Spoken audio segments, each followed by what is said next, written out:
नमस्कार, मैं हूं ज़ेबा और आप देख रहे हैं फ़र्क इंडिया। हर साल 13 सितंबर को वर्ल्ड सेप्सिस डे मनाया जाता है और आज 13 सितंबर इस वक्त मौजूद हैं हम लखनऊ के केजीएमसी में। आप देख सकते हैं वर्ल्ड सेप्सिस डे यहाँ पर मनाया जा रहा है।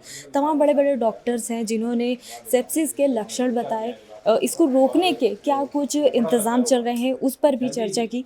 डॉक्टर अंकुर मेरे साथ हैं।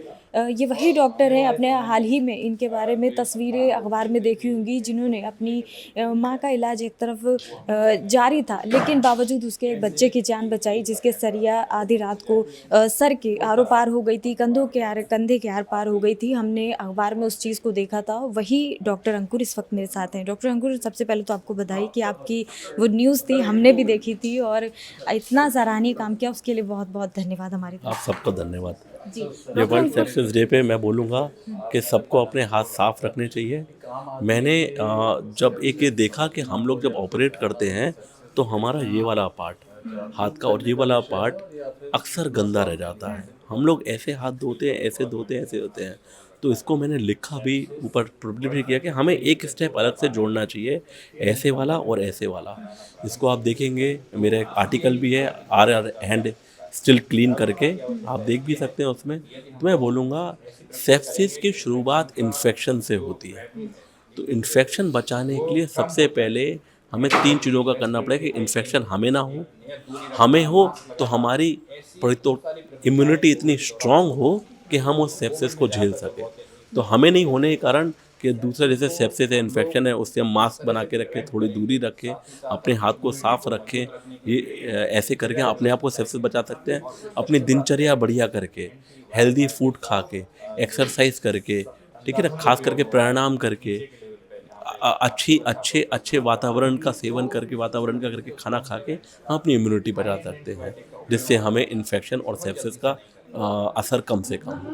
ये आज मनाया जा रहा है। तमाम बड़े-बड़े डॉक्टर्स हमारे साथ हैं और डॉक्टर वेद प्रकाश जिसे इस वक्त जानेंगे कि सेप्सिस डे तो मनाया जा ही रहा है आज, लेकिन ऐसा क्या किया जाए, ऐसे कौन से जो लक्षण हैं उनको रोका जाए ताकि रोज़मर्रा में उसको कंट्रोल किया जा सके। डॉक्टर साहब इसके बारे में कुछ सेप्सिस डे 13 सितंबर को मनाया जाता है।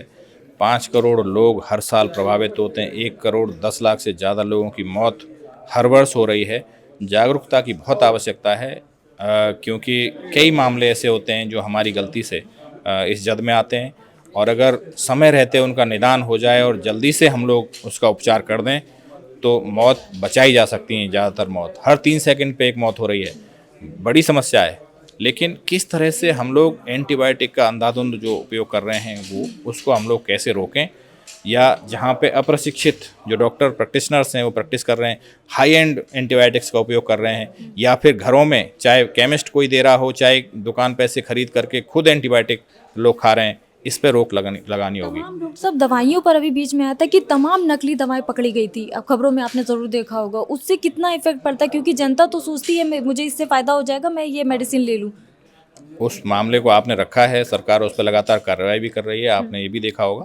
तो वो कार्रवाइयाँ जो नियामक संस्थाएं हैं वो, और जो एनफोर्समेंट एजेंसीज़ हैं वो उस पर लगातार काम कर रही हैं। मुझे लगता है कि इस पे ज़रूर रोक लगेगी आने वाले समय में, अगर इस तरह के मामले सामने आ रहे हैं, क्योंकि कई तरह के लोग समाज में हैं।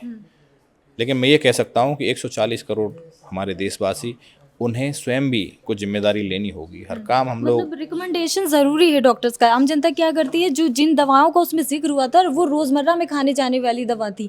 पैरासिटामोल जिसका नाम बहुत लिया जाता है, उससे लेकर के तमाम रोज़मर्रा में आम जनता बिना डॉक्टर के रिकमेंड के वो खा लेती है, और वही दवाएं बिल्कुल कुछ एक्सपायरी निकली थी, कुछ लोकल निकली थी, तमाम वो एंटीबायोटिक्स ऐसे हथियार हमारे पास हैं इस सेप्सिस के खिलाफ, जिनको बहुत जुडिशियस तरीके से उपयोग किया जाना चाहिए। एंटीबायोटिक स्टुअर्डशिप प्रोग्राम वो यही बताता है कि किस तरह से हम हल्के जो इन्फेक्शंस हैं उनमें हल्की एंटीबायोटिक का उपयोग करें, हाई एंड का उपयोग ना करें। कई जगह पेरीफेरी में जो झोला छाप डॉक्टर्स हैं वो कर रहे हैं। इस तरह से जो रेजिस्टेंस है वो पूरा कोर्स भी नहीं दे रहे हैं, 1 इंजेक्शन 2 इंजेक्शन लगा के छोड़ देते हैं, फिर दूसरी दवाई बदल देते हैं, तो उससे रेजिस्टेंस के मामले बढ़ रहे हैं। ये एक बड़ा चिंता का विषय है, वैश्विक चिंता है कि एंटी माइक्रोबियल रेजिस्टेंस को किस तरह से हम लोग प्रिवेंट करें, किस तरह से हम रोकें। उसके लिए बहुत महत्वपूर्ण है कि विशेषज्ञ से सलाह के बाद ही एंटीबायोटिक का इस्तेमाल लोग करें। डॉक्टर वेद, बहुत बहुत धन्यवाद।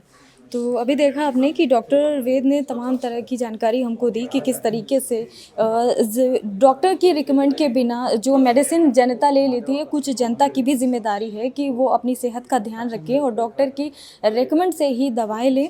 और इसके साथ ही जैसे कि अभी हमने आपको बताया वर्ल्ड सेप्सिस डे यहाँ पर मनाया जा रहा है और सेप्सिस के लिए ये बात रिकमेंड की गई कि जितना ज़्यादा आप साफ़ सफाई रखेंगे, उसका जो लक्षण है बैक्टीरिया है उसको फैलने से आप रोक सकते हैं। तो अभी के लिए इतना ही। वीडियो जर्नलिस्ट साहिल के साथ मैं ज़ेबा अली, फर्क इंडिया, लखनऊ।